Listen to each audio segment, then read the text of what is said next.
Hello, everyone. Welcome to episode 50 of the Iga and Carlos Tennis Show. This is a milestone for us, 50th episode, and we've not been in action for about 20 days since the end of the Australian Open. But of course, we've had tournaments included with Iga and Carlos playing in them. Carlos going on to win in Rotterdam, win his first indoor title. We'll talk about that. We also have new developments in the Jannik Sinner case, which we'll touch upon. And then we're also going to transition into the women who just finished the Doha WTA 1000 event, where we had Iga Swiatek going for a three-peat. She did not get it, but there's plenty to talk about there. She's also going to be playing in Dubai next week. Carlos will be in action in Doha. So yeah, lots happened in the last 3 weeks. And yeah, Damien, where do you kind of stand on post Australian Open? Yeah, I think even going for the four-peat, of course, and yeah, it was some unexpected sort of like decisions, and the fact that Iga didn't win Doha, Carlos won his first indoor title, if we're not counting the next gen finals. Initially, we wanted to be back a week earlier after Rotterdam, but then with the scheduling, it just kind of like got a bit easier for us to just wait for this one. Of course, we also have both Iga and Carlos playing next week. So this will be, both reviewing what they've been doing since the Australian Open, but also a slight look ahead. There's some like other topics that were even today, at the day of the recording, there's one that definitely has to be mentioned by us. So there's lots to talk about as usual, and I hope it was worth the wait. Yes, indeed. Let's jump right into it. So, last week we have Carlos Alcaraz playing in Rotterdam. Um, you know, originally Jannik Sinner was supposed to be in the field as well. He didn't play. Um, and Carlos he signed up to play Rotterdam many months ago, so we knew this was like going to be a thing. But obviously, it's pretty big for him to get the title there. First title indoors, um, and just kind of it sets him up really well, I think, for the post U.S. Open swing. So it's a really nice confidence builder for him. A nice court surface for Carlos as well, pretty slow as far as indoor courts go. But at the same time, the route wasn't easy. Three setters, including a pretty competitive final, a really nice semi-final between him and Hurkacz. Definitely one of the better matches this season for sure. And then the first round against Botic van der Zandschulp, avenging that U.S. Open loss. So yeah, what was kind of your takeaways on all of that big picture? Yeah, I think, Carlos has been saying this as well, that like now he's going to be slightly more confident ahead of the events in October, especially ATP 1000 in Paris and ATP finals. I think the conditions in Rotterdam, they are pretty unique, but obviously it never hurts to win a title. And actually the fact that it was so slow wasn't always beneficial to Carlos either. Like there were many instances when he was just like struggling to get through an opponent who was defending well the entire week. Like that's kind of where his worst parts, his worst patches appeared. So I don't think it was like, picture perfect for him either. That's that kind of like unique court in Rotterdam, which actually seems to have gotten even slower in 2025. I think, besides Hurkacz, it's not a particularly challenging route.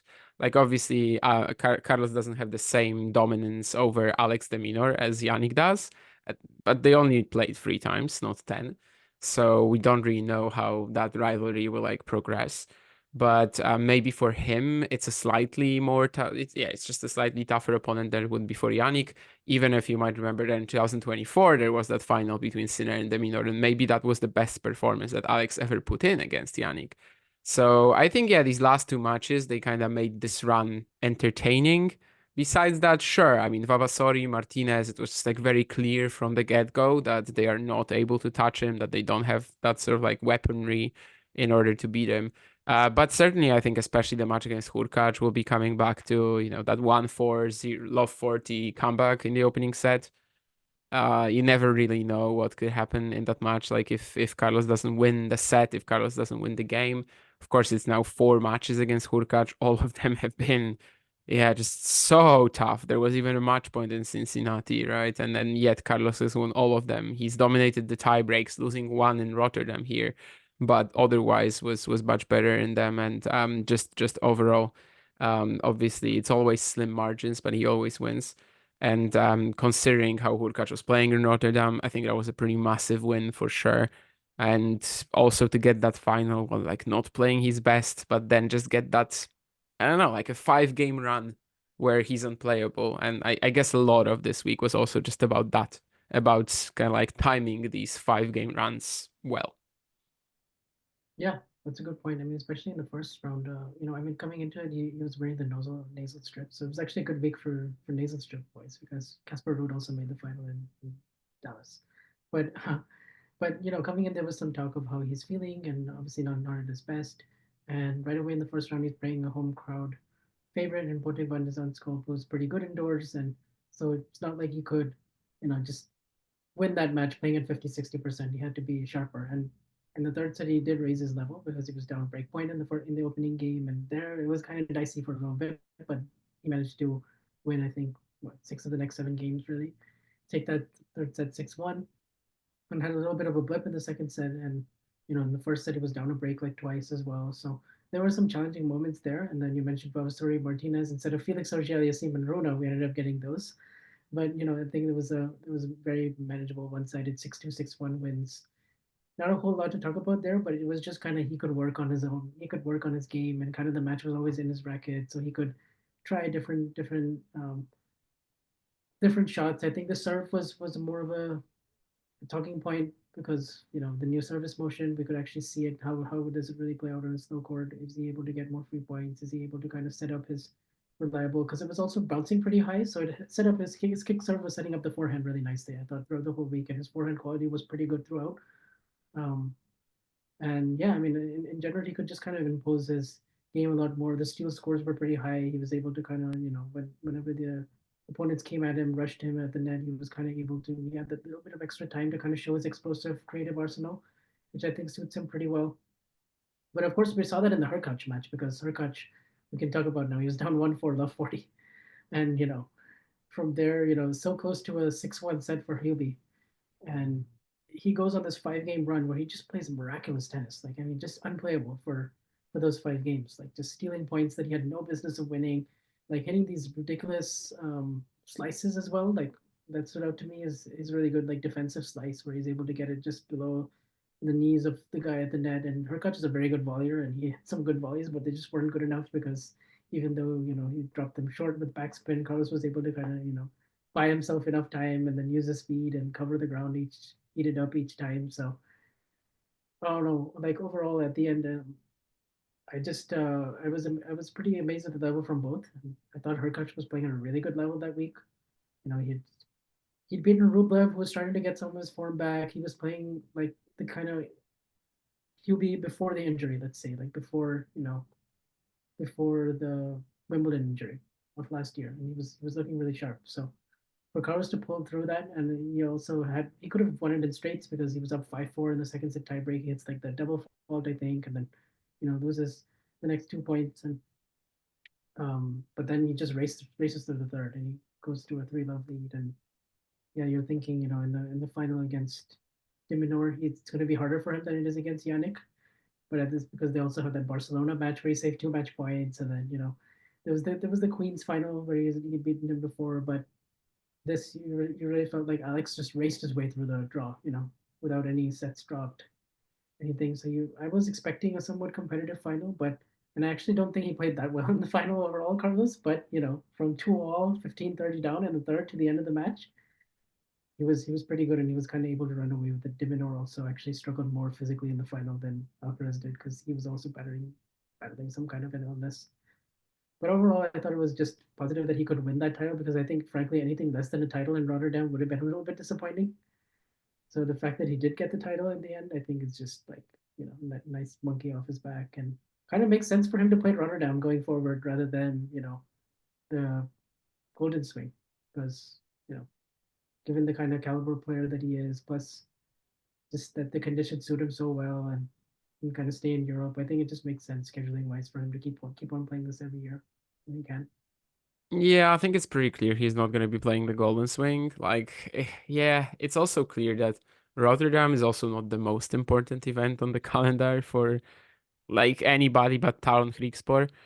And the reality is that Carlos is not going to play any more indoor tennis until October. So, it's not like it's a massive warm up, but I think over the last 2 years, Carlos has learned that, like, especially playing 2 events in South America, it just didn't make that much sense. Like, sure, he won Indian Wells both times, but did he win it because of the Golden Swing experience? Probably not. In some cases, maybe rather in spite of it, especially 2024. So I think the scheduling choice, regardless of if it was like just like purely appearance fee, I think it would be just better not to play that week than actually, go to South America again. So it definitely is going to benefit him in the long run. We also have a changed February schedule right now on the ATP Tour. We have more 500s. So there could be again, he's playing Doha this week. It actually wouldn't be happening in previous years, right? So that's something again that's going to change. Maybe Rotterdam is going to be, yeah, just a stable part of his calendar. Just play both Rotterdam and Doha in February. Maybe if he wins the Australian Open, he's going to skip Rotterdam, play just Doha. Seems very realistic, but at this stage, I feel like Carlos has kind of like learned that probably going to South America for him is just, yeah, not worth it. And to win this title, you're right that like it would have kind of felt like a disappointment if he didn't, simply because the biggest rivals weren't there, or if they were there, like Medvedev, I mean, they're just in such a weak point right now and obviously didn't get to that Carlos match. I thought the final was going to be easier, to be honest. Like, yeah, sure, Alex was beating everybody, but it's kind of the thing about his game and his play style that below a certain ranking slash quality threshold, he's just insane. And, he's going to beat everybody 6-2, 6-2 because you just literally can't like hit through him.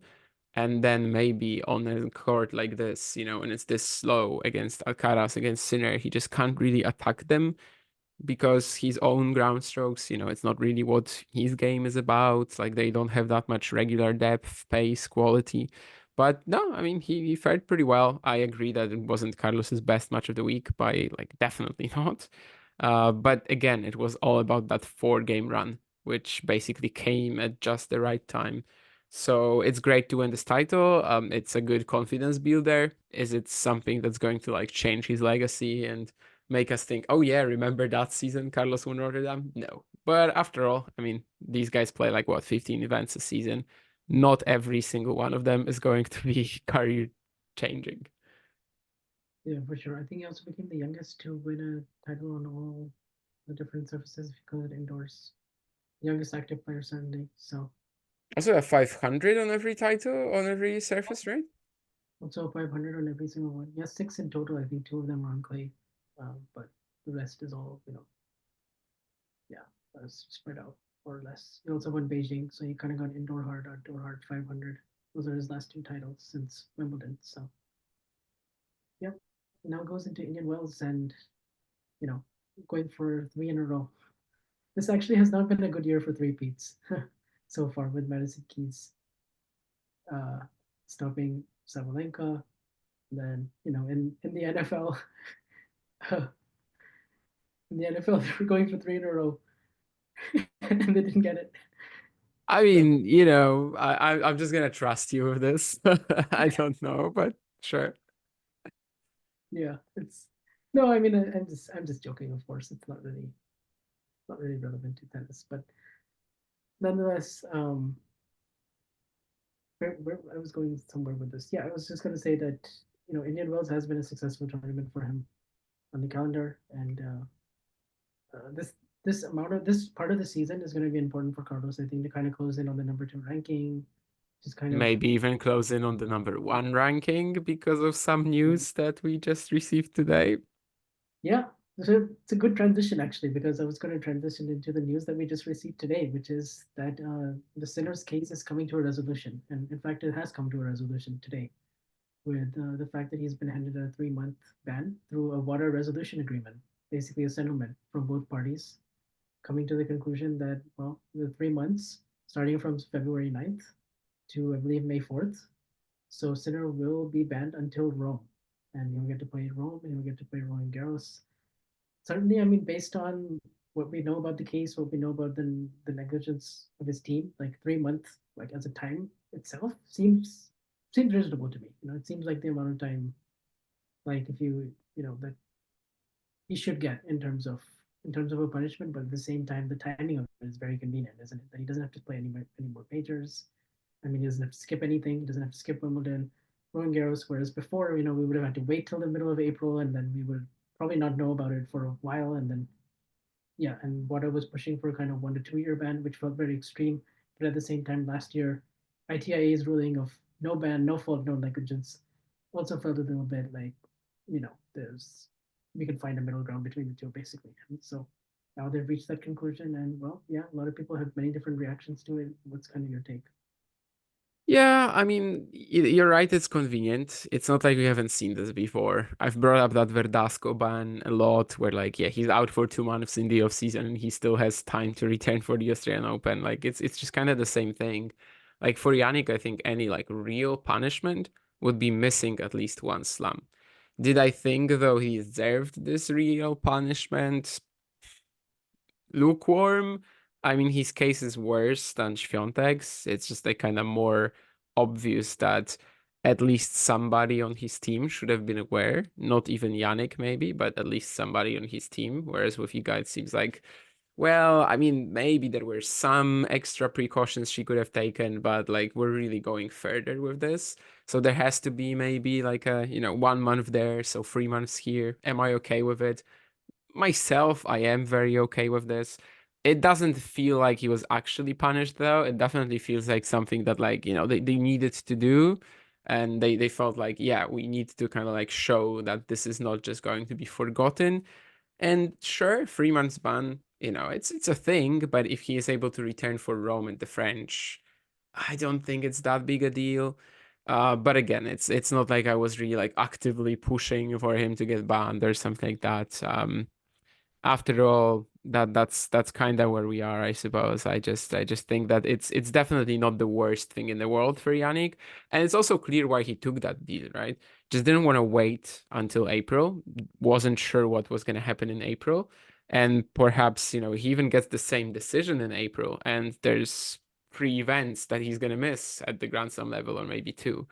So obviously him taking like a bit of a plea deal here, I totally understand it. Like if he was offered these sort of conditions, yeah, I mean just go for it because that clearly means that he is also aware of the fact that these 3 months, well, while they will hurt a little, obviously he's not gonna be like ideal match rhythm by May. It's not the end of the world. It's not really something that he's gonna like regret for the rest of his career that, oh, I missed Miami 2025. Honestly, it's like ideal for him, like because he has what, like 1,600 points to defend during this whole time. Like it could have been so much worse, and he's coming back for Rome, which he didn't even play last year. He might even be honestly better prepared for Roland Garros compared to last year. Than So last year, probably he will still be yeah, better prepared, yeah. so for him, it doesn't really feel like really much of a loss. I think it could be, if we would have handpicked the perfect time, it would be now between Australia and Roland Garros. So from that standpoint, it's good for him, and it's probably also good for Wada because they were pushing for, I think, a 1 to 2 year thing, and then they both kind of feared cats in some ways. Sinner because, oh well, I have to wait until the end of April, and I might be missing all the majors, and then Wada, if they it would have maybe reflected a little poorly on them if their decision differed so much from the ITIA's original decision. So I think both parties kind of they came to that agreement, but it's not very common. So certainly settlements. I think I was reading today that out of 1,000 cases in all of sport, they have about 12 for every 1,000. So it's definitely Yannick's case is definitely very unique in the circumstances. You might like with the physio indirect contact with the client in the way that he was. There's no like precedent specifically for this. Like all these cases are very different. Yeah, I mean, I think you're very right to point out that both cases didn't really want it to go to trial. Like both cases were perfectly fine. I think it's probably Sinner who gets more out of this than Wada in the end because, well, at least in the tennis world, most people will be aware that the ban is, yeah, pretty convenient. But again, it's not something I'm gonna like blame Yannick for. It's literally like the definition of like a plea deal, I think, right? In the US. Like that's how it works, right? People just decide to agree, like to sign because they just want to be done with it by that point. Like they simply think that it's not worth kind of like pursuing it any further and waiting for April in Sinner's case. So yeah, I don't think it's a massive deal for him. Obviously, it's a pretty big story still. The word number one having something like this. It's kind of like been going on for about a year now.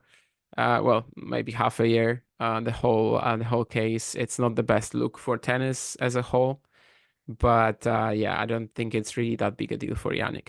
If he loses the number one ranking, I know that a lot of people are looking at it right now and kind of thinking, oh yeah, that's going to be like a massive hit. First of all, I'm not convinced he's going to. Like Zverev and Alcaraz will actually need to gather a ton of points in order to get him before May.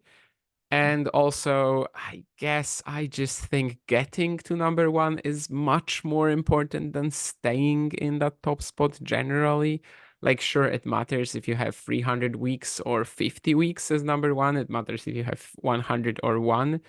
But if someone, is able to get ahead of Yannick because of that period, I don't think it's the worst thing in the world that could happen to a tennis player, especially a tennis player who's just won the Australian Open. So I'm definitely a little bit more like, yeah, it's a story, but it's not something that's gonna like change how I view the entire next 2, 3 months of the year. Yeah, no, not really. I think I mentioned already he has 1600 to defend, which is like it's not much. So like if his ranking takes a little bit of a hit, that's only very short term, I think. Uh, and he also just tied Alcaraz for 36 weeks at number one this week. And yeah, you're right to point out. I think Zverev needs to get like 2,500 points between now and then to even tie him. And then for Alcaraz, he has to defend Indian Wells, and then I don't know the math after that, but it's It's still like 3,700 or something like that. I mean, it's just more doable for Zverev because up until Rome, he just wasn't doing that well. Whereas Carlos at least won Indian Wells. So that's like kind of the only difference, right? Because otherwise they had very similar results. Carlos, of course, not doing that much in like the first half of the clay season because he was injured. So yeah, it's really like that Indian Wells title that makes like most of the difference between what Alcaraz and Zverev would have to do. yep. So those are the kind of ranking implications of it. Yeah, and then I don't know. As far as that, I think many people are gonna have. It depends on what side you're on, right? If you were already skeptical of Yannick beforehand, this probably doesn't isn't going to change it. In fact, it might even make you more kind of adamant about it. And then you have the people who are kind of informed, but at the same time they're still a little skeptical, maybe, and are still kind of like, yeah, I get that they came with a settlement, but you know, I wish maybe it could have been handled differently, and maybe the ITIA could have not come to no fault or negligence last year, and then they could have banned him like last year in April, and then given him a similar kind of thing that they're doing now, and then I think it probably wouldn't have gotten the kind of attention it is now. But at the same time, like now, finally, after over a year, well, I guess 9 months of it being in the public, like we're finally getting to a proper case close with this. Of course, there'll still be more questions asked when he comes back to Rome and all the rest. But as far as like his chances for like winning the Channel Double or anything, like it actually doesn't change it much for me. In fact, I think he'll probably be better prepared for RG, and I still see him as much of a threat as last year, if not more. Even though he won't be playing in the game for he wouldn't have played since the Australian Open. Like I just We'll see. I mean, early loss in Rome, and then who knows? But then this year, there's also the possibility of playing Hamburg, I guess. yeah. If he So really needs more practice, like yeah, we could see it. Yeah, I mean, I think compared to last year, he should be he withdrew fitter. out of he withdrew from Madrid, didn't play Rome, and like there were so many questions, and it was the same thing for Carlos because like he missed all the most of the clay swing with the arm issues. So like they were both going in so undercooked, and we were like, oh wow, is Casper Ruud going to win the French Open? Is Stefano Tsitsipas going to win it? Surely Zverev will win it. No, and then in the end we still end up getting really one of the matches of the year, and Sinner and Alcaraz in the semis, and then one of them takes the title. So it kind of shows like they can still go into the majors and kind of work their way in and win without even playing their best. So Maybe one interesting point though is that like Zverev has been saying everywhere that this is his chance, right? 2025 Roland Garros. And maybe now it's become a slightly bigger chance. He's even saying in the Golden Swing that this is why he's playing it this year. I think it's still more of a like, the Golden Swing needed a major star after Alcaraz, and they basically paid, well, half of Alcaraz's appearance fee to get Zverev or something like that. But I mean, yeah, I think he now he could see it as even more of an opportunity because he might assume that, well, we don't know what sort of state Jannik will be in by the French. But in reality, I don't think if like putting extra pressure on himself doesn't seem to be the best course for Zverev. So Yeah. Especially after the Australian Open final that we just watched where he was in, I'm kind of like, okay, I need to like really see him like actually deliver a good performance in the final to be yeah, he didn't get a break point, and that's like kind of the most telling stat that we'll just keep using until he has a better performance, I guess, against one of them in the Grand Slam final again. I know that everybody says that on clay it would be different to an extent for sure, but presently the confidence is not too high for me either. yeah, but nonetheless, yeah, we'll see kind of what Alcaraz is able to post up in terms of the tournaments that he didn't play last year. Of course, he hasn't had a proper go at Monte Carlo and Rome either, so maybe this will be the year that he finally will get to play those tournaments because he's only played them once before each, which is pretty wild because he's won Barcelona twice, Madrid twice, so we'll see how the clay swing goes from him here. But I guess we should talk about Doha coming up now because that's also another one of these stacked ATP 500s in February.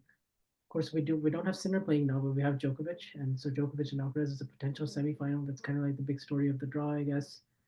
And you also have Medvedev playing, who's just in a perpetual decline. Just hasn't.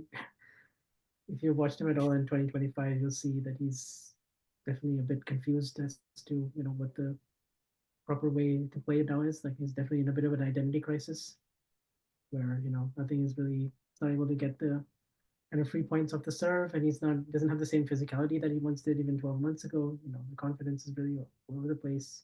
Can't really hurt you from the baseline, so it's a wider pool of players who are getting to him and beating him pretty confidently, and they go on the court thinking like, okay, yeah, it's a good chance for me to get my first top 10 win. So it's kind of where we're at with Medvedev. So it's kind of like the Djokovic Alcaraz feels like the biggest deal in the draw right now, and then kind of you would expect whoever wins that to maybe win the whole thing. And we'll see if we do end up getting that rematch with Novak after Australia. Yeah, if we even end up getting a match like this, like that's already quite key for me because, well, this draw is stacked. Like Novak is playing Berrettini in the opening round. Carlos maybe has it slightly easier. I mean, of course, Cilic, former US Open champ, I know, but like I don't think he's played yet this year. So it'll be a pretty tough opener for him in terms of the season, 100%. Like Lehechka or Dimitrov in the quarters, I think that could be tough. But we also have to remember, and I mean, we'll be talking about Doha a lot more in the latter part of the episode. But like this is one of the favorite courts of Iga Swiatek, and the favorite courts of Iga Swiatek tend to be also the favorite courts of Carlos Alcaraz. And not all of them, or actually the favorite courts of Iga always Carlos likes them too. The favorite courts of Carlos, not necessarily because of Wimbledon and stuff like that. But anyway, I'm just talking about the fact that it's slow, it's bouncy, and we know what they are both doing in Indian Wells year after year. So Carlos should be fine in Doha too, I think. Of course, this event was just upgraded to a 500. It's kind of up in stature right now on both the WTA and the ATP circuit. And yeah, quite excited for that. There are some parts of this draw which are just like obscene, and one of them for sure is like Djokovic Berrettini in the opening round, or even that Lehechka Dimitrov thing there. Yeah. So yeah, I think it should be quite fun. And if we get that rematch, that would be the biggest story of the week for sure. So I mean, yeah, I guess that's kind of the main story. They both have to win three matches in order to get to that potential semi, and then yeah, and then I think it's the same thing kind of as uh, well, I was gonna say Rotterdam, but then Sinner pulled out, so never mind. But basically, yeah, the top half is much stronger than the bottom, and then you know we'll see. If Carlos can win these two 500s in a row and then get himself in a good position to climb inside the top two of the rankings, I guess. Yeah, the bottom half carries all of these like 96, 98s. Well, I don't want to say washed players, but like And then you confused have Alex de players. Minaur, and he might end up getting to the final. Yeah, I mean Medvedev, Rublev, Tsitsipas, all of them looking at like a potential chance to do something here. And then again, maybe it's just Alex de Minaur, just like in Rotterdam, just rolling into the final. He would probably be my pick right now because he's the most steady of all those guys, and many of them are a bit lost right now. Yeah, I'd want to go like Medjedovic, but maybe not after the run he had in Marseille, just like physically. But maybe Felix if he's healthy after Rotterdam. Maybe. Great start to the season for him. I mean, it will take a while for anybody to get 2 titles. So for now, he's the leader. Yes, indeed. Um, Iga Swiatek was the leader in Doha all these years. Three in a row. Obviously, two at 1,000 level, one at 500 level, and then this year we were kind of looking at her as yeah the favorite going into the tournament. But at the same time, you had Coco lose early, you had Arena lose early on the same day actually. So it wasn't a great tournament for the seeds as far as that go. Amanda Anisimova is going to be your winner at the end. She just won it today against Ostapenko, who took out Swiatek in the semis. I guess we'll get to that in a short time, but I guess we should also talk about the wins that Iga had over Noshkova and Rybakina, because certainly the Noshkova match was really, really challenging. It was it was really quite something to watch Noshkova serve 16 aces past Iga, including four in a row in one game, and come back from a set down and kind of, it wasn't. It was looking even dicey at 4-3 in the third set when, you know, Noskova was basically 6 points away from winning, but and obviously, this has been a tough matchup for Iga in the past. Like you remember Miami last year, even though Iga won, that was really really difficult. And then obviously Australian Open in the third round. Um, it's a 5-1 head to head, but it's misleading. It's like the Danielle Collins one for me, where there's it's still like every match is a battle, even though Iga's been winning most of them. Yeah, I mean, the only one that Iga won, like, well, actually, I'm not counting Warsaw 2023. It was like two way back, but the only one in Most 2024 last that, year, but that Iga won easily was Indian Wells, right? So yeah, I was thinking, okay, so if she won in Indian Wells, but even when you remember that much, like, sure, it's 6-4, 6-love, but I think for about 8 games, they were just like toe to toe, and then she just runs away with it. So maybe there's more to that kind of like meets the eye in terms of the scoreline. But in terms of Doha, I was just thinking, okay, so yeah, this court is perfect for Iga, and the sort of offense that Linda has been playing against her, it's just probably not going to be enough. And yeah, I think I was like kind of completely wrong on that. I mean, the serving performance you already mentioned is probably the best I've seen from Linda. Kind of similarly to later that Ostapenko clash, like the fact that the ball is sitting up for her is actually helping her to generate all these massive hits. It's really not that easy to stay in the point. Iga also has a lot of like tension there. The first set tiebreak that she plays there, like it's just clear that Linda is in her head and she is just forcing the issue once more. It wasn't a great win. I mean, well, it was a great win in the fact that she pulled through, but the level and kind of how she approached the matchup, that was also wonky at times. And I was surprised how different the Rybakina one was later. And I think this was probably, by that point, because of what you mentioned earlier, that like Arena went out, Coco went out. And when she played Rybakina, it kind of felt like a final. Like there were a lot of interesting players left, obviously a lot of big hitters left as well. But it just seemed like, yeah, they are probably the best two players left in the draw. And because of what, the way that Swiatek was struggling against Noskova, like surely this will be a tough one as well. And I was just so surprised by the contrast of like how easy it was to move Rybakina around, how easy it was to get her on the stretch. Of course, the second set still gets pretty dicey, but like all in all, it was just like such a completely different match. And if you think about it, for in at least in this matchup, like against Swiatek, Noskova and Rybakina are almost the same players to me. So yeah, that was a bit surprising to me. yeah, you're definitely right to kind of point out that Noshkova and Ostapenko are two players where their strike zone is a lot higher, like sort of chest level. So the favorite serves that Iga likes to hit, the kick serves out wide especially, and the heavier topspin, like it kind of gets neutralized because they hit the ball so flat and so straight through the court that they just and also like their own serves were so good when every time they faced Iga, especially Noshkova, the way she was just sliding it out wide. And at some point, I did also kind of think Iga would just by nature maybe when Facet would tell her something or shout just like move back or move to the right a little bit, because I did think she was getting aced way too much. I did think she was not getting enough returns in play. That is definitely something that I think they're still trying to iron out as far as the serving return goes.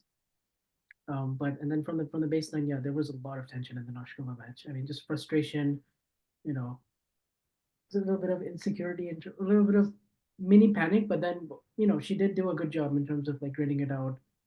staying on top of the points. I think the backhand started to really click for her. The backhand was working really well, and the forehand wasn't working so well. So we saw a lot of her, a lot of those mid-court balls that were coming to her pretty fast and hard. She was having to hit these like crouching backhands. At one point, she hit one with like both her knees on the ground, which was quite crazy. But yeah, once she ended up getting through that, I was like, okay, she has to play much better against Rybakina because Rybakina, will take advantage of those more than Noshkova is, even though Noshkova is very good. But Rybakina, I just felt like would do that. But I think fortunately for Iga, Rybakina got off to a pretty slow start, like herself. Like she wasn't moving very well in the beginning. She looked very slow. She looked like she threw in one very sloppy service game, and then Iga quickly went up 3-love, and I didn't feel like there was any competitiveness in the first set whatsoever. In fact, it was almost way too easy that I ended up thinking like at some point Rybakina is going to start playing a lot better, and then she did. Like she broke early in the second set. She was even up 4-2, but it just felt different to me. The vibe, I didn't feel like Iga was so nervous and tense and stressed, and it felt like she was more secure. Maybe it's some of that is the United Cup win. Maybe it's the fact that like once she did neutralize Rybakina's serve, and once she was in the points, it wasn't that difficult for her to maneuver Elena around and get her on the run and use her great defense, and she was able to extract the errors and extend rallies in a better way. And I didn't think there was as much. I mean, Noshkova was also pulling out the drop shot, so that made it a little bit unpredictable at times, whereas Rybakina was hitting much more straight line pace and was more predictable. And you kind of know, okay, Rybakina's going to hit cross court forehands over and over and over again, and it's going to be up to the opponent to kind of pull the trigger first. So I feel like Rybakina, even though she's very very good at what she does, she's very predictable as well. So I think some of that is just like the predictability maybe, and I don't know, but Yeah, I the was a serve little also surprised. wasn't like targeted like this, right? I mean, Yeah, not obviously Ostapenko we're still gonna talk about, but like Noskova, Rybakina, there was a big difference in like how there was. much the Iga serve was under fire. And generally this week was like not a good showcase for Iga's serve. Yeah. Also, in general, Rybakina is still a very top player, but obviously there's more questions about her in terms Yeah, of like, yeah, just consistency, match in, match out. I don't think she's playing at all like how she was a year ago. off the court Um, stuff too. yeah, off the court stuff too, which we're not going to get into because there's too much there. But like, nonetheless, yeah, the Ostapenko match, it's kind of like the range of outcomes is so big every time Jelena plays. But in this rivalry in particular, like, I don't know, like going into it, like I really just was not sure because Ostapenko, like it's a 4-0 head-to-head, but only 2-0 since the start of 2022. And one of them was really big, which was the US Open. So obviously you can't just ignore that because you know, that was one of those come from a set down wins from for Jelena, and Iga loses the number one ranking and then goes on a big run. But yeah, I mean, coming into this, also Ostapenko likes Doha, so I was aware of that she had made the final in 2016, and she was looking pretty good out of basically doing nothing since Wimbledon up until this point. And then she comes in and she has all these great wins. She beats Jabeur 2-2, who's playing really well, and Jabeur always causes Ostapenko problems. She, lost to Jabeur in Abu Dhabi, and Jabeur's variety just confuses the heck out of when she's not feeling it. But when she is feeling it, I just feel like even variety can't do anything because you have to be able to get her out of position first, and she doesn't let you do that with how aggressive she is on second serve returns and how well she was serving as well. I think obviously, a lot of things stand out about the 6-3-6-1 result for Ostapenko, but I was just stunned at Ostapenko's second serve because I just could not believe the slice second serve she was hitting over and over again. And that was a big surprise that I think Iga was just not able to crack. And also just in the second set as well. I mean, you could just totally see that Jelena's in her head. Like she just could not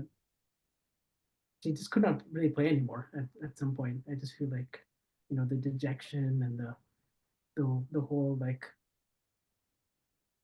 Ostapenko being as unpredictable as she is. The thing is, you can't even read where a lot of her shots are going because when she's just on like this, I feel like Iga just didn't know if they were going cross court down the line. How should I set up? How I should really play? Because yeah, at some point it became less about Iga and it kind of was just waiting for Hina's level to drop and it didn't. So I don't know. It's kind of surface level. That's where I start, but Yeah, I mean it's a massive matchup, obviously. The head-to-head is kind of legendary. I think no one right now has a winning record on the WTA tour, right, against Iga, other than Ostapenko, and it's a 5-love. no one I has 5 wins. Ostapenko's the only one there. So Even that, yeah. Obviously, despite some other players playing her so much more often and just, yeah, being at the top so much more consistently than Penko. But we know she's like one of the best players on the planet for sure when she is on. It's yeah, not often, as you said. I mean, the Wimbledon, that was basically her last good event. Outside of doubles, of course, she had big run in doubles since. But yeah, I mean, to see her kind of like produce a week like this, even though she confirmed the head-to-head kind of the US Open, still, to see her come out with this much, you know that she's gonna have confidence. But like after the match, she said that, oh yeah, so we've played a few times, so I knew that I was gonna beat her. And like you could totally see her see it in the way that like Ostapenko approached the match. I don't know if Iga approached the match thinking, I lost to her many times, so I know that I'm gonna lose to her. But I think she did kind of feel like it after a few games. There just wasn't all that much that she could do. All the good work that she's put in over the past half a year or so, like trying to extend points, yeah, it just wasn't enough. She ended up having to go for broke a little bit on some cross-court aggressive shots from time to time. She hit some good winners like this, but all in all, yeah, I mean, she was once more just like pressured so much that there was no other way to play it rather than like go into this hitting contest with Ostapenko. I think a lot of that starts in the serve return battle. Like even the first serve of hers was just like demolished. I think the first three games or something like that, it's just like return winner after return winner, and they are coming with the first serve. And the serve you're mentioning, like Ostapenko kept going for it, right? The second serve slice. And I think if you just look at Noskova and Ostapenko, how many serves were unreturned in both encounters by Iga, it would probably be pretty similar, but I don't think that's because Jelena served as well as Linda did. Like it wasn't a serve that was that threatening. Also, it was a serve that after a while got so predictable, and yet Iga was still like, yeah, unable to find anything on it.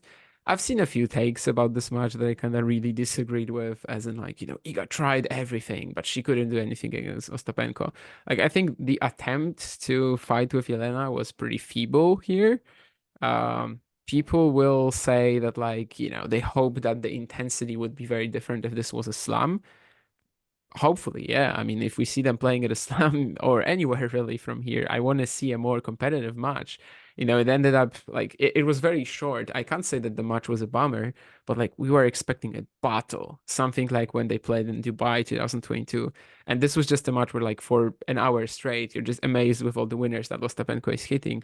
And I guess that's also something that Ostapenko does to you. So like she limits you to an extent where like you can be any player. It doesn't matter that you're Iga F and Swiatek. It doesn't matter that you have, like five assets that are best on tour because you don't really remember Iga from this match. You just remember the fact that there was an opponent, yeah, but like Ostapenko is doing all the work. Ostapenko is hitting all the winners. And yeah, I don't think the attempt to be there was perfect. I don't think the belief was there for the most part in this match. And to kind of lose the Doha win streak like this, not perfect, definitely not. But at the same time, as you said, she likes to have time on the ball too. So whereas in most matchups, maybe the Doha conditions are just perfect for Swiatek, I think here they favored both players in some ways. And the other take that I forgot to mention that I kind of disagreed with was I think it came from the Tennis and Bagels account actually. So I don't know which one of you guys wrote it, but yeah, Andre. Andre probably, yeah. I was thinking it's probably Andre since I don't think Owen posts and you would probably just do it on your regular account. But basically, it was just like, there's no reason why Ostapenko should be beating Swiatek like this every single time. Like, there's no actual reason in the matchup why this should be such a kryptonite. And I don't agree with that at all. Like, I think obviously there are other flat hitters, there are other players who can murder Iga's serve. Like, it happens from time to time. Second serve, a lot of players can do it, but no one does it like to this extent. She's like the ultimate version of the player that troubles Iga consistently.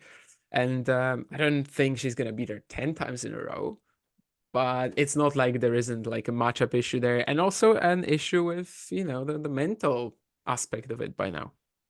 Yeah, the mental aspect of it is pretty big because that's where the fight lack of fight in the second set really comes in for me because that's where it's like clear the head to head is in her head.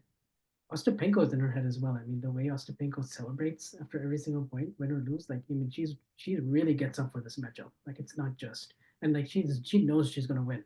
Like she comes in with like, oh yeah, like I can win this.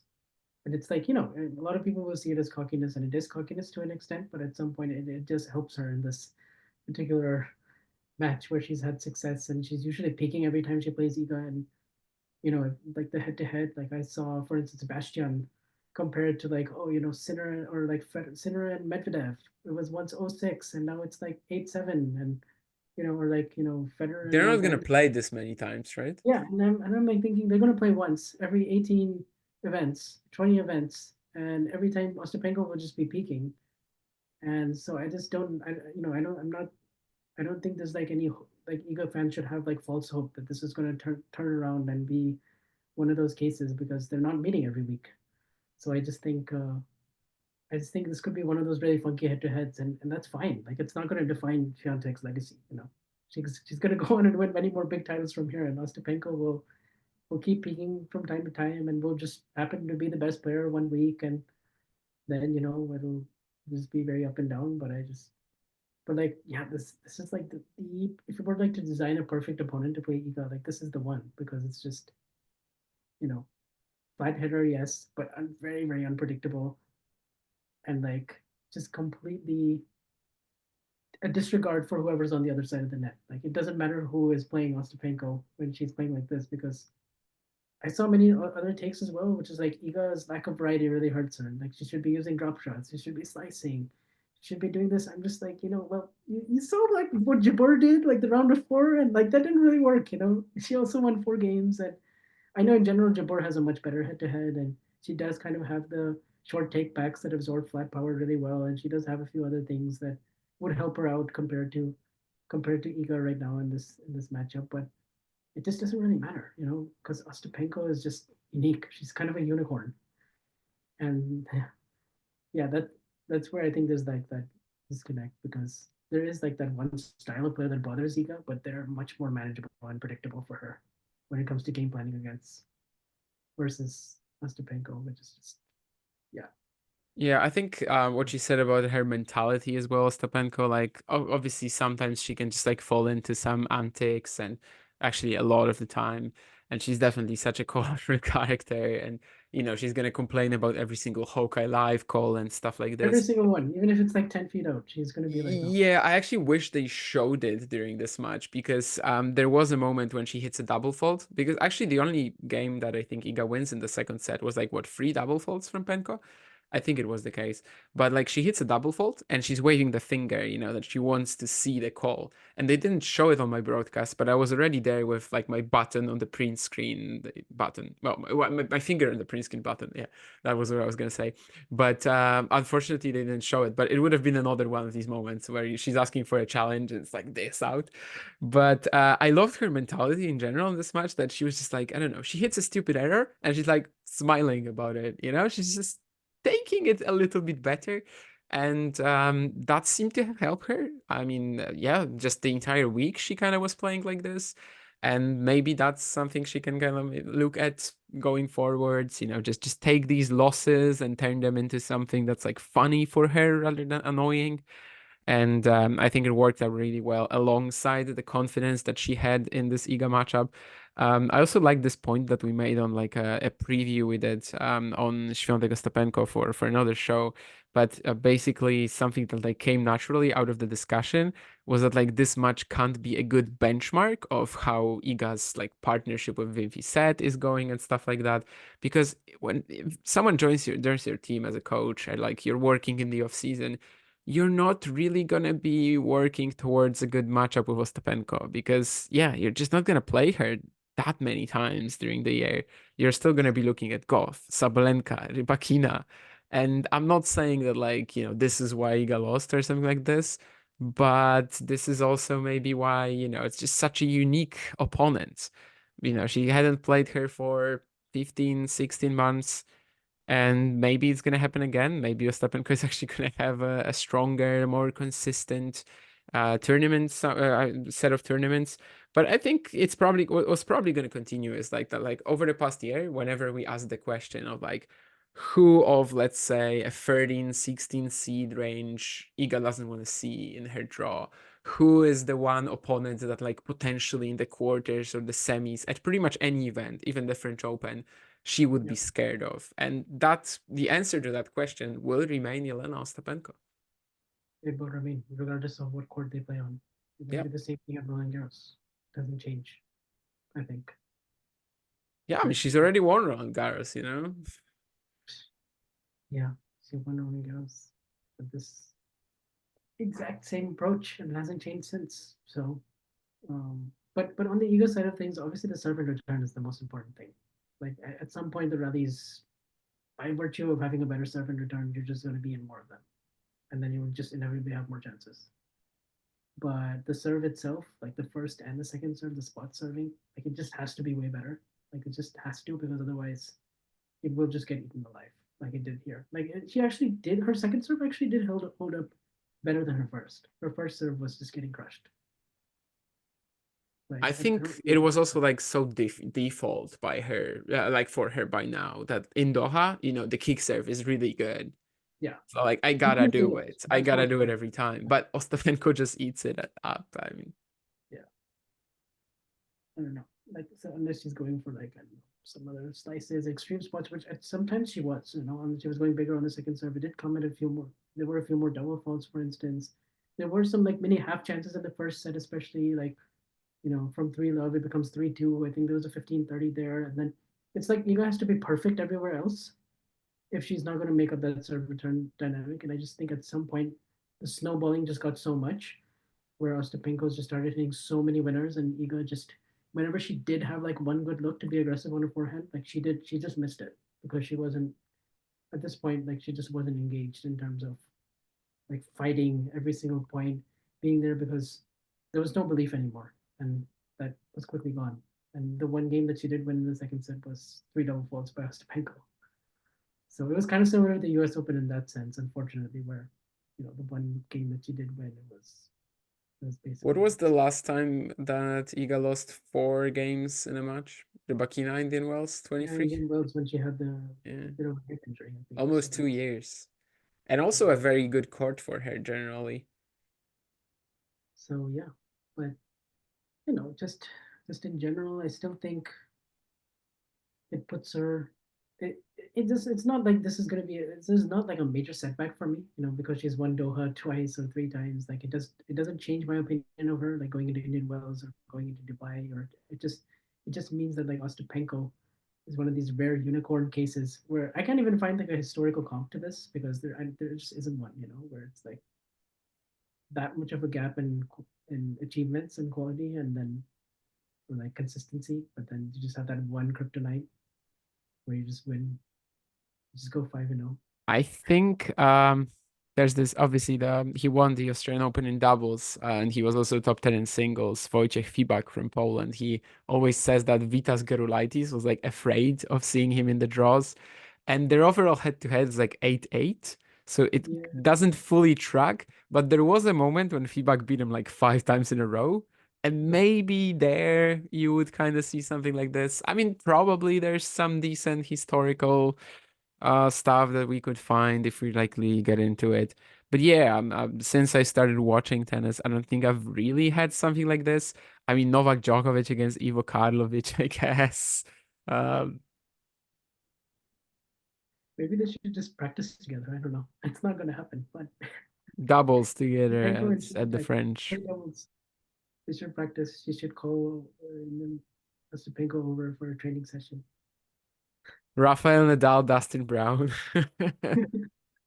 But no, I mean, Yeah, but these are just one or two matches. if they played away from grass, it would have been very different. So But no, because genuinely, like, I don't know, how do you really prepare for something like this? It's just you can't.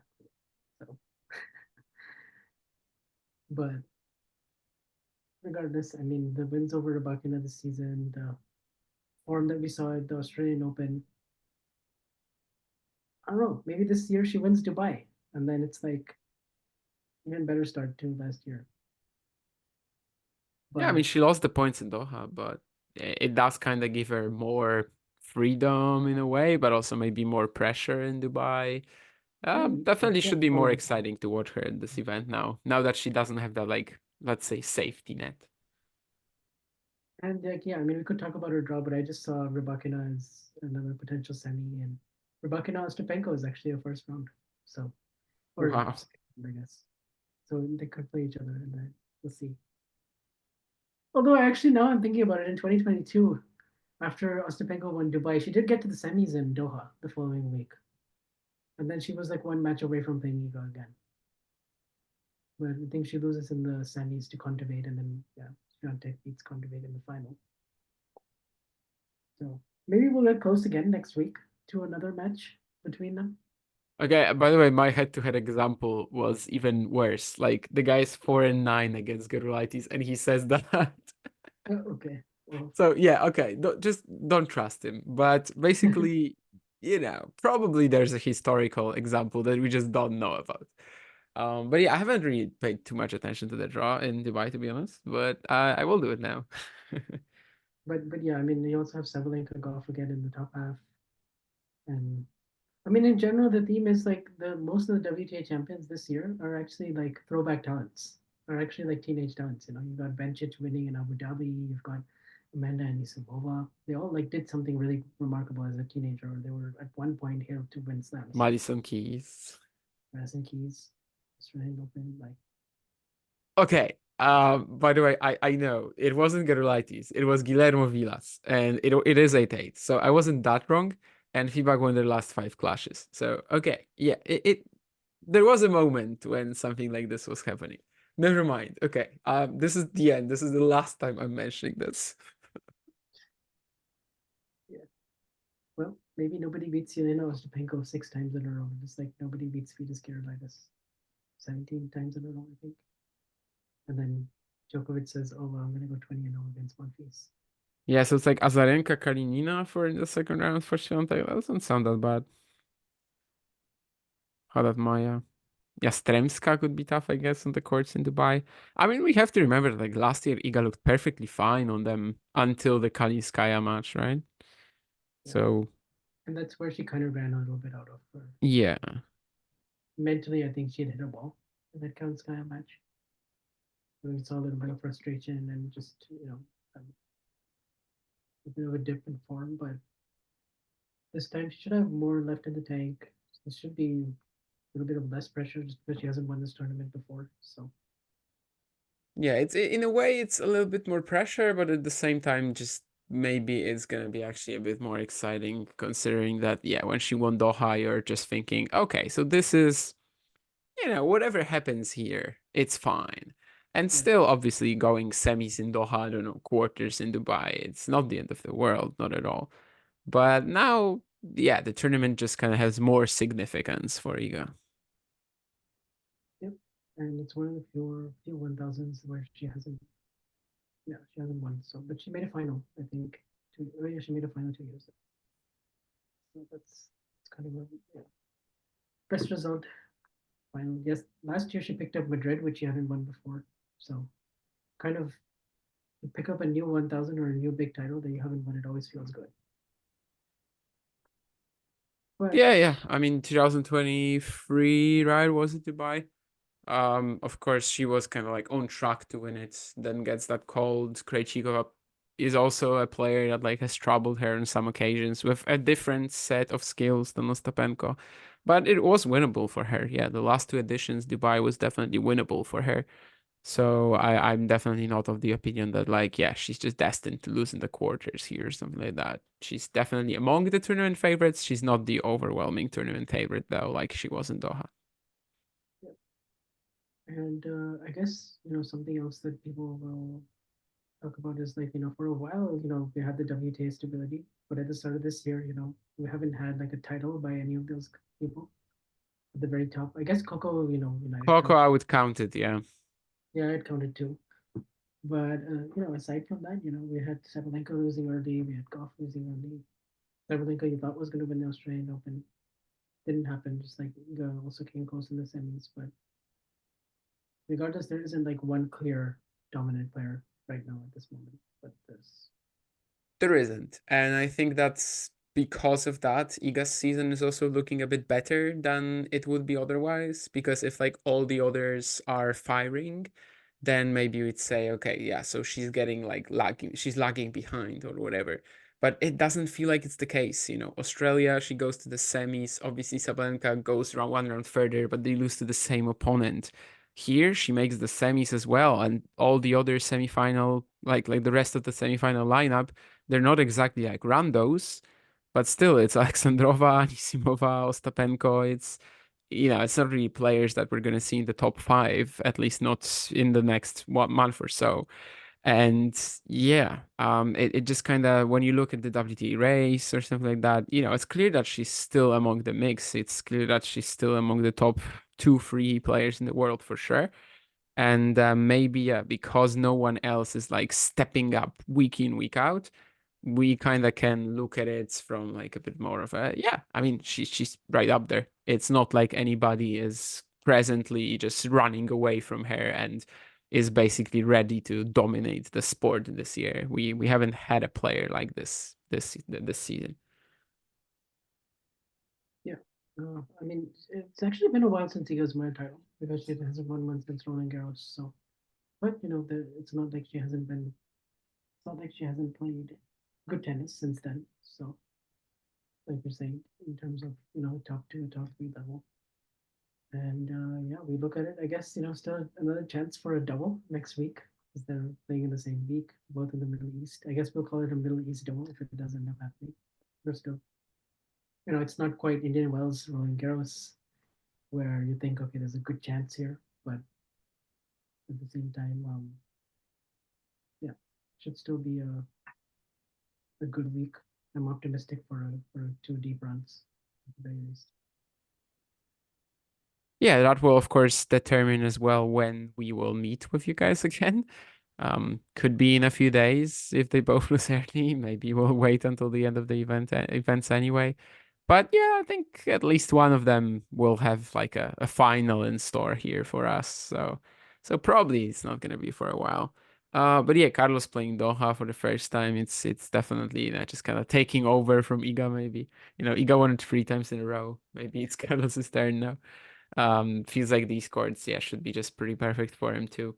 So at least there, yeah, there's a good chance. And as we said, Dubai, you might think of it, yeah, it's too fast for Iga or something like that, but the last 2 years haven't really shown it.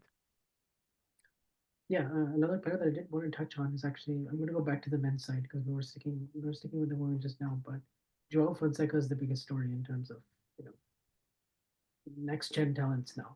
He just won the next gen finals. He's clearly the leader of that pack in the same group as Tien and Mikkelsen and Mencic and some of the other players that we saw play there. And he just, he beats Rublev in the first round pretty comprehensively at the Australian Open. Is in playing the Golden Swing this week, and all of his matches have been highly interesting, intriguing.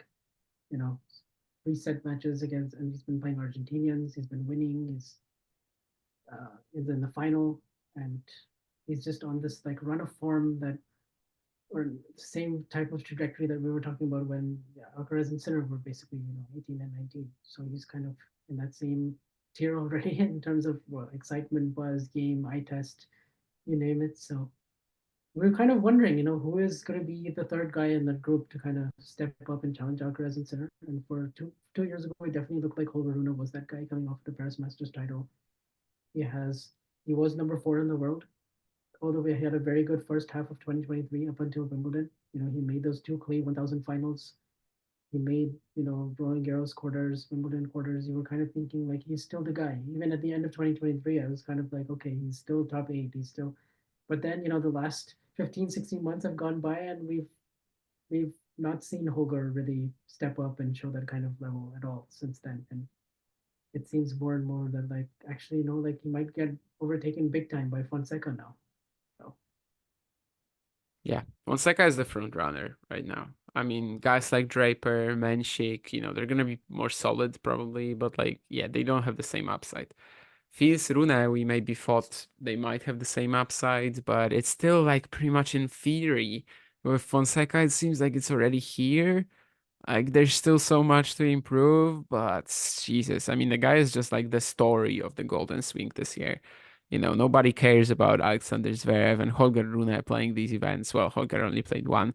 it's Joao Fonseca. And even in Buenos Aires, he's just getting so much support and attention.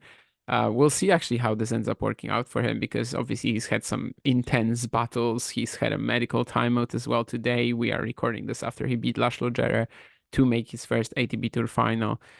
So I don't know how he's going to be like physically, both in the final and in Rio. But yeah, it's just clear that he's ready for massive stuff. People try to like hold him to the incredible standards that Sinner and Alcaraz had.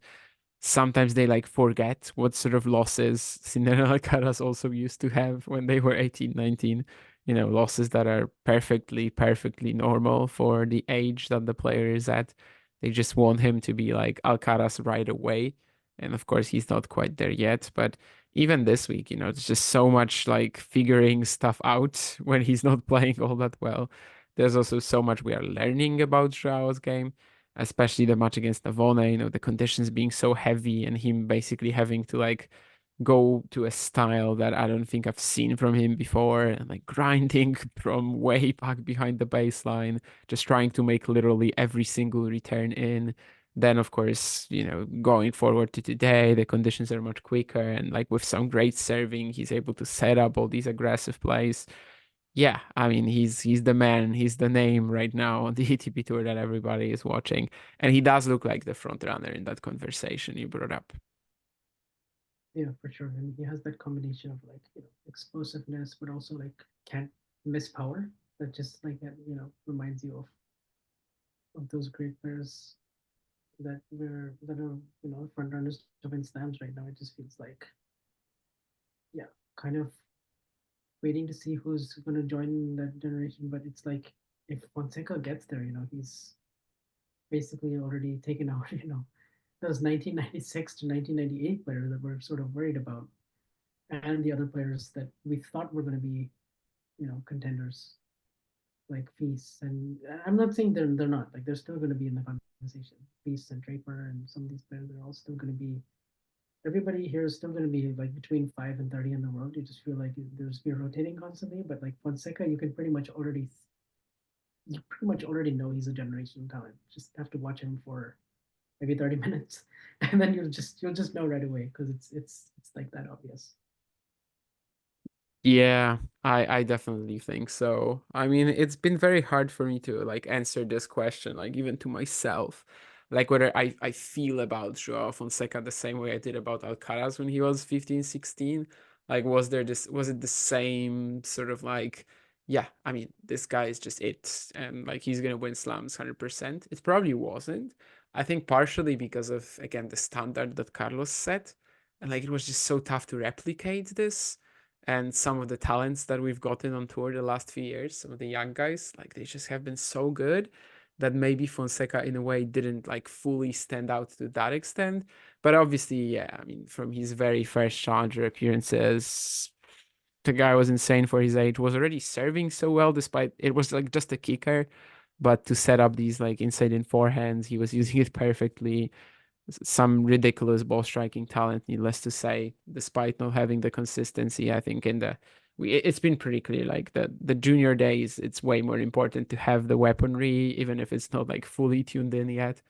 And his development is also like so good. He seems to be very humble, willing to take it slow and not necessarily like rush into things only because obviously you want to get there as early as possible. And for now, things are just seemingly working out perfectly for him. I'm not gonna make like any big calls, but I mean, yeah, he's winning a slam at least. Like that's not a big call, but I mean that I can tell you. Obviously, I'm not talking about this year. If it happens, sure, go for it. But it's not something that I can really predict.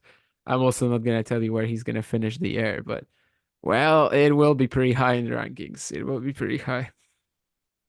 Yeah, it will be pretty high. And yeah, I'm not so keen to put a timeline on it. Like, oh yes, he's gonna win 2026. He would like. I'm not gonna do that. But it's clear he's winning a slam for sure. It's clear he's gonna win. Yeah, it's weird how often just like people want to put this on a timeline and they're like, oh, so Alcaraz, when he was 18 years and 5 months, he won this. And Sinner, when he was 18 years and 5 months, he won this.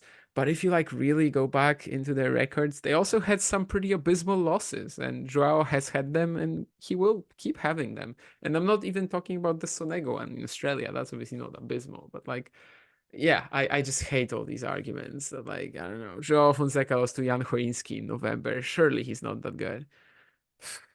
Just shut up. Yeah, I mean, so one thing is he's winning a slam, but he's also going to take some lumps along the way, and I think people should be prepared for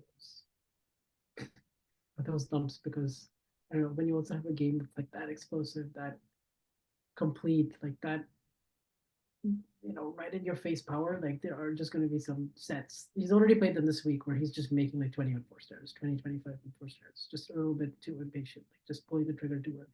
We saw that with Alcaraz and Sinner. We still see it from time to time, but with Alcaraz, especially with how good of a shot picker he is. Yeah, we don't see Sinner anymore. Yeah, I But was we, gonna say we like used no, to. then I corrected myself. No, We no, used Sinner. to go, getting onto the tour. Yannick used to play a lot like Joao Fonseca. And sometimes we forget also that Sinner as well. Yeah, 2 years older than Alcaraz, and it's like it took him a long time to. It took him until Beijing 2023 to really have his game figured out, and then since then he's just kind of taken over. But Development isn't linear. That's like kind of it's not. the way to sum it up. Yeah. And also these age things, like it also depends, like, when was your first ATP level match? When did you have like any like when was your first like actual big result? When were you actually top 100? Like there's so many factors that go into like youngest to do this, youngest to do that. That it's like, yeah, like you can all of a sudden accelerate really quickly at 21, or you can just accelerate and then peak. And then like basically Alcaraz winning a slam at 19, it always feels like no matter what he does after that, it's going to be a little bit of a, I don't want to say disappointment, but it's going to be like, oh yeah, you know. Whereas that initial high is like it's different from Yannick. Whereas Yannick was like much more like incremental, and then boom, okay, now he goes up, but he's much older when he does that, and it's like he peaks slightly later, but Yeah, just imagine if tennis Twitter was around in 2002 when Federer oh, was losing in the first round at Wimbledon, and like, yeah, how many absolutely. people would have called him a fraud and stuff Like like that. for 2 years between 2001 after Sampras and before Philippoussis, like he wins Hamburg, I guess. He wins. No, He I mean still, he wasn't the top 10, he was doing fine, but yeah, like I can yeah. imagine people just like being, so disappointed. Like, and Wasted well, talent, fraud. Yeah, I could totally see that. Yeah, for sure.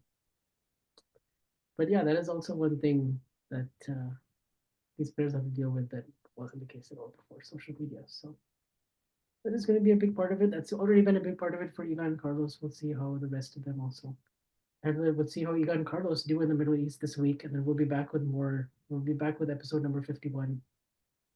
Depending on how they do, but I think most likely we'll just end up recording a week from now, and then we'll look ahead to Indian Wells, and we'll see. Sometimes we record every week. Sometimes it takes us 2 or 3 weeks.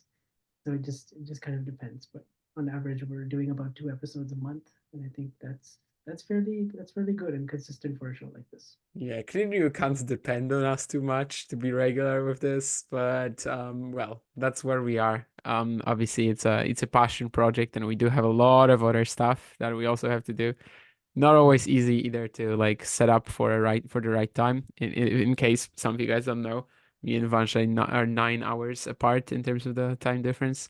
But we do try to make it work. And of course, this, as like the last few episodes, this will also be on YouTube if that's where you enjoy it, and still on all the other podcast places. So, well, we are not that regular in terms of when we record and when we release it. But there's gonna be like, if something big is happening, the episode will be there. Yeah, we'll be there. Like we've done At some point, we'll be 50th there. Yeah. episode, and we started this May 2023, so kind of gives you an idea of how frequent we are, and we'll continue to keep up that pace. And yeah, you guys know where to find us, obviously on Twitter at Eva Carlos Tennis Show. You can find where to find Damien and myself on our personal handles. And yeah, if you have any sort of questions, anything you'd like us to talk about in future episodes, always DM us or comment below the episodes when we post them up online. And yeah, it's been fun also getting to see some of the YouTube comments. And yeah, also you can find it on Spotify and Apple Podcasts, wherever else you get your podcasts. And we'll see you next time for episode 51. But until then, see you guys later, and thanks for listening.